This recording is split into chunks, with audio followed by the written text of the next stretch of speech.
Perlindungan hukum bagi nasabah asuransi.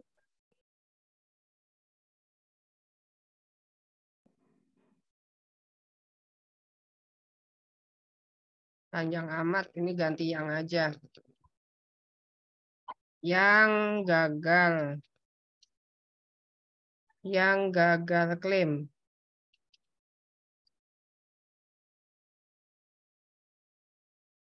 Yang gagal klaim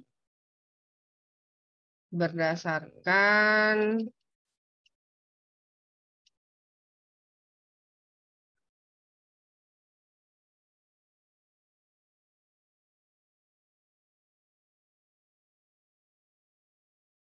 kenapa undang-undang perlindungan konsumen kan ada undang-undang asuransi.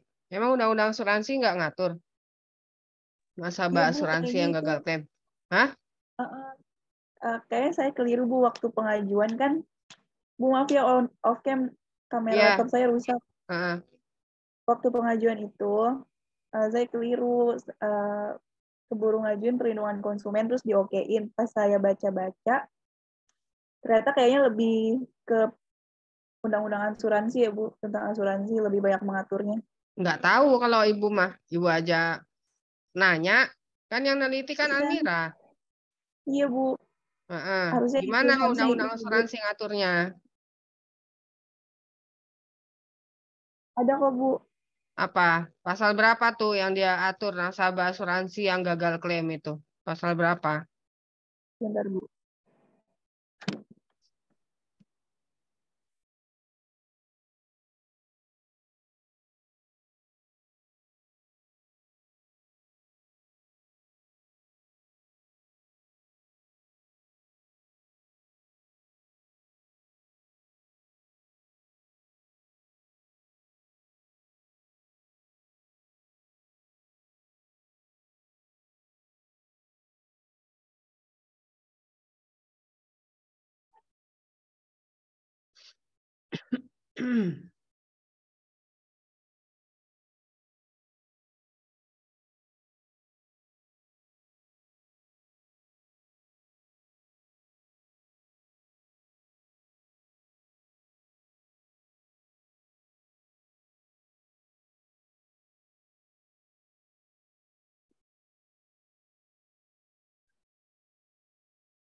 Ada nggak?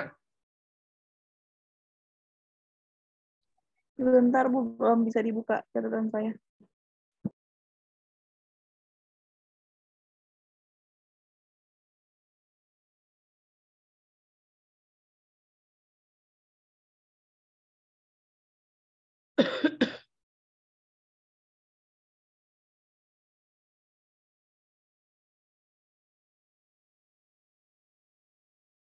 Daftar isi masih kosong.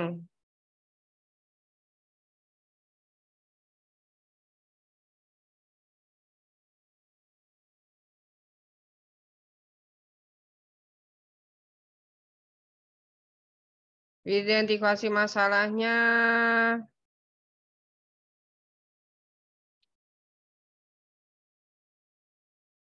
Aduh.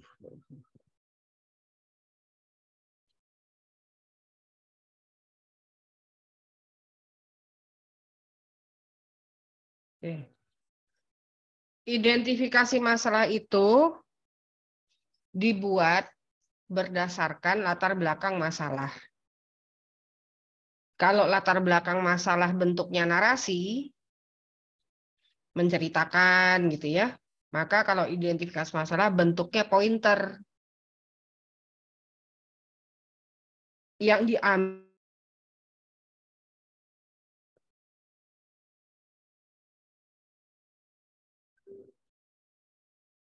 keputus ya tadi ya.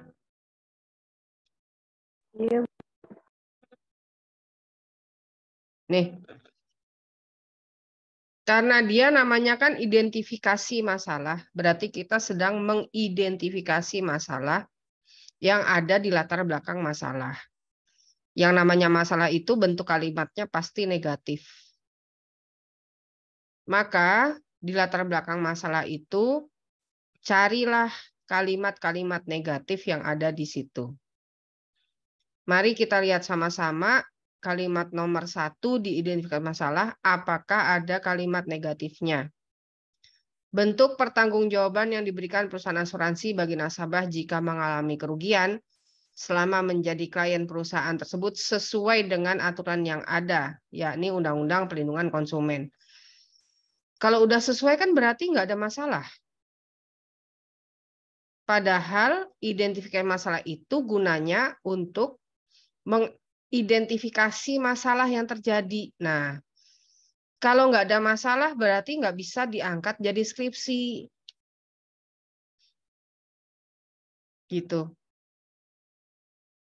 Karena sudah sesuai. Terus apa yang mau dianalisa? Yang kedua, penerapan Undang-Undang Perlindungan Konsumen di Indonesia apakah berjalan dengan semestinya sesuai yang diharapkan? Ini bentuknya pertanyaan, apakah satu-satunya kalimat yang boleh berbentuk pertanyaan di skripsi itu cuma di rumusan masalah. Selain rumusan masalah, tidak ada kalimat berbentuk kalimat tanya. Apakah, bagaimanakah, apa sajakah, gitu. Ya.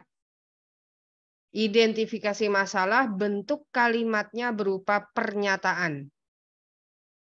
Kalau pernyataan berarti singkat, jelas, padat. Mari kita lihat yang ketiga.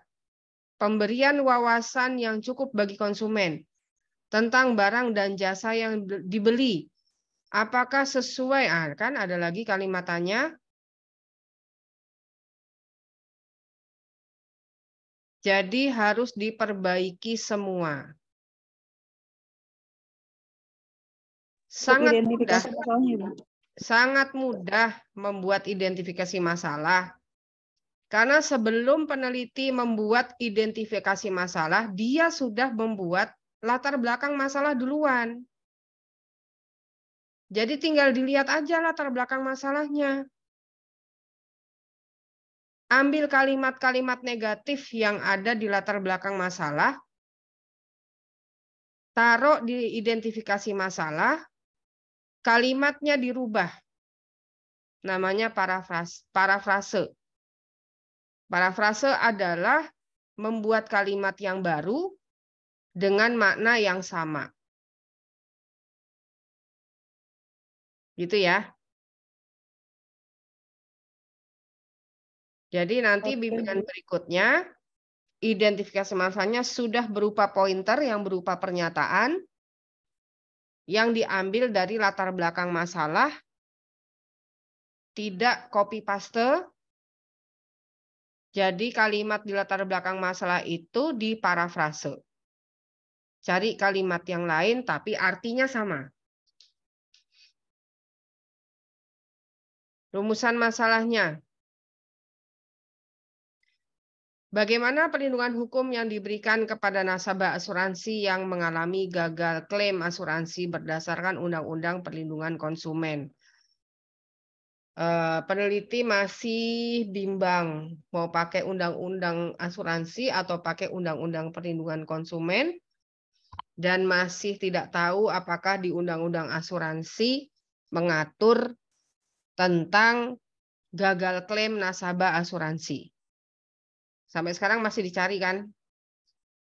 Iya, Bu. Nah, yang kedua, apa saja upaya yang seharusnya dilakukan calon nasabah asuransi agar tidak salah dalam mengambil produk yang akan dibeli di perusahaan asuransi? Ini berarti peneliti ingin memberikan apa ini ya, menganalisa apa sih tindakan preventifnya supaya nggak terlanjur nggak terlanjur mengambil produk asuransi yang bermasalah gitu ya maksudnya ya. Iya, Bu. Padahal kan yang di judul itu fokusnya pada nasabah asuransi yang gagal klaim, bukan membahas tentang produk-produk dari perusahaan asuransi.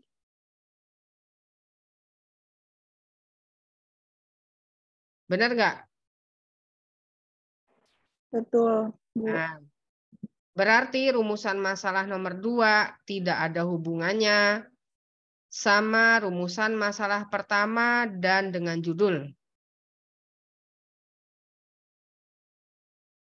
Gitu. Yang harus diupayakan oleh peneliti adalah memberikan solusi kepada nasabah asuransi yang gagal klaim. Solusinya apa? Dari permasalahan yang ada. Ini nasabah asuransi gagal klaim. Nah, terus kita ngasih solusi apa? Gitu. Berarti yang nomor 2 lebih tepat kalau peneliti memberikan memberikan analisa bagaimana upaya hukum yang dapat ditempuh oleh nasabah asuransi yang mengalami gagal klaim. Apa sih upaya hukumnya yang bisa ditempuh? Gitu. Ya. Ini Almirah, metode penelitiannya apa? Normatif, Bu. Nah, kalau normatif gimana bisa jawab? Ini sama kasusnya kayak Ara nih. Normatif tapi rumusan masalahnya empiris. Gimana mau tahu upaya apa yang harus dilakukan oleh calon nasabah asuransi? Gitu loh. Saya lihat dulu ya mappennya ya. Metode penelitiannya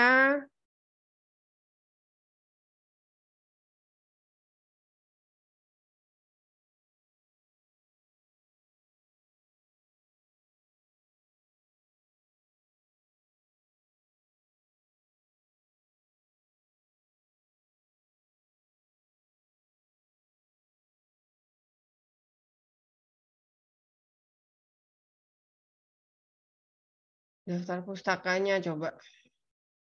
Mana daftar pustakanya kok nggak ada? Belum, Bu, daftar pustakanya.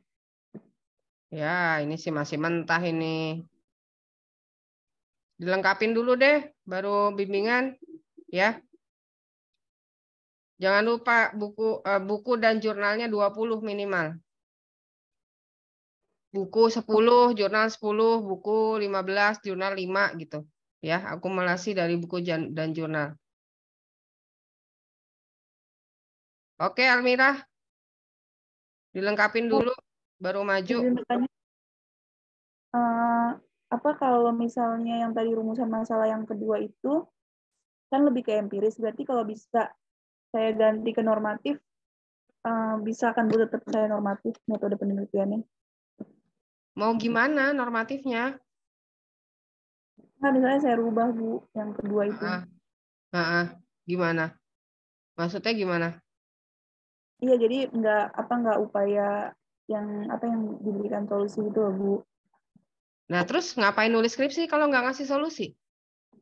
Oh, gini Bu, maksudnya bukan wawancara, jadi berdasarkan undang-undang aja. Emang di undang-undang ada upaya hukumnya? Nah, jadi nggak menyerempet ke empiris itu loh, Bu. Tetap normatif gitu. Iya, kalau mau tetap normatif. Kan kalau nulis karya ilmiah itu kan harus ada sumbangsihnya terhadap permasalahan. Kita ini orang hukum, gitu loh. Orang hukum itu nyari solusi, bukan membiarkan masalah tidak terselesaikan. Ini kan kamu mau neliti, ada nasabah asuransi nih yang gagal klaim, padahal udah bayar premi. Iya, Bu. Urusan asuransinya cari-cari alasan biar nggak bayar klaim, gitu kan? Iya. Iya. Terus kalau nggak mau ngasih solusi, mau ngasih apa gitu loh pertanyaannya. Oh, berarti kalau misalnya tetap saya yang rumusan masalahnya itu tentang memberikan solusi, berarti metode penelitian saya jadi apa, Bu? Tetap normatif Ya, atau gimana? makanya kan saya nanya, ada nggak di undang-undang upaya hukumnya? Oh, oke. Kan nggak tahu kan, belum baca undang-undangnya kan? Ya, Bu, belum saya pelajarin semua. Iya, saya nggak mau jawab, saya udah tahu jawabannya. Tapi kalau saya jawab sekarang, kamu nggak nyari nanti, gitu loh. Jadi biar nyari, saya nggak mau jawab. Apa ada nggak sih upaya hukum kalau di undang-undang, gitu loh. Taruhlah ada upaya hukumnya, gitu ya. Taruhlah Ya. ada. Apakah upaya hukum itu sudah efektif?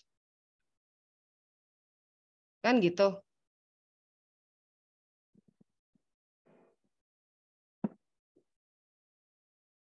Antara undang-undang sama pelaksanaannya, apa dijamin mulus-mulus aja? Iya, Bu. Itu loh yang kita teliti sebagai orang hukum. Antara dasain dan dasolennya seiring sejalan nggak?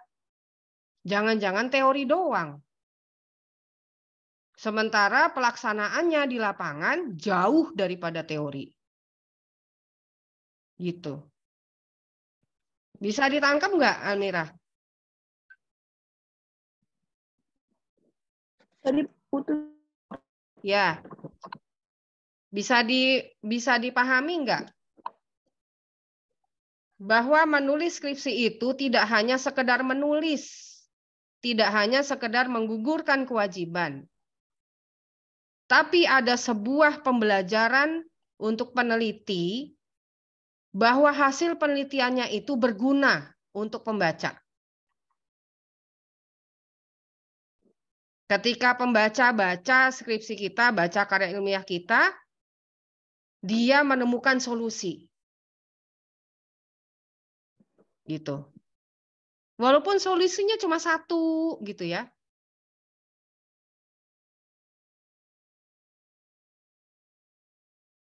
Kalau memang sudah terjawab upaya hukumnya di undang-undang, ya tinggal cari aja upaya hukum yang menurut undang-undang ini sudah efektif apa belum tuh. Gitu. Bagaimana kita ini orang hukum melihat bagaimana penerapan hukum di masyarakat. Bagaimana bekerjanya undang-undang di masyarakat. Gitu ya. Iya, Bu. Nah, kamu lengkapin dulu dari bagian awal skripsi sampai bagian akhir skripsi sesuai dengan buku pedoman. Udah punya belum buku pedoman? Udah, Bu. Udah, ikutin itu. Nggak usah lihat-lihat yang lain, ikutin itu aja. Kalaupun buku pedomannya masih ada kurang-kurang, itu tugas saya sebagai pembimbing. Gitu ya. Yang kurang-kurang nanti saya yang nambahin. Gitu. Yang namanya buatan manusia nggak ada yang sempurna lah. Buku pedoman juga masih banyak yang harus direvisi gitu ya. Nah itu. Jadi fokus saja ke situ. Nanti bimbingan berikutnya sudah lengkap. Mulai dari cover, daftar isi, sampai apa tadi? Daftar pustaka. Ya, saya mau lihat rujukannya itu kemana. Referensi kamu tuh mana gitu loh. Gimana mau lihat referensi kalau nggak ada daftar pustakanya. Itu ya. Minimal 20, minimal ya. Jangan pas-pas banget lah 20. Paling nggak 23, 25 gitu. Nah, itu terdiri atas buku dan jurnal. Akumulatif lah ya. Kalau bukunya 10, jurnalnya 10 gitu. Oke? Oke. Semangat semuanya. Sudah habis juga waktunya. Jangan berlama-lama ya, langsung diperbaiki mumpung masih ingat. Insya Allah ini nanti rekamannya akan saya share di grup supaya jadi pembelajaran juga buat yang lain agar tidak mengulangi kesalahan yang sama. Gitu ya. Saya akhiri bimbingan skripsi pada malam hari ini dengan membaca hamdalah. Alhamdulillahirabbil alamin. Sampai ketemu lagi pada bimbingan berikutnya. Diusahakan tatap muka ya. Saya tidak menerima hard copy. Jadi kalau bimbingan langsung di laptop gitu. Nasrun minallah wa fasun qorib wa basil mu'minin fastabiqul khairat. Wassalamualaikum warahmatullahi wabarakatuh. Waalaikumsalam.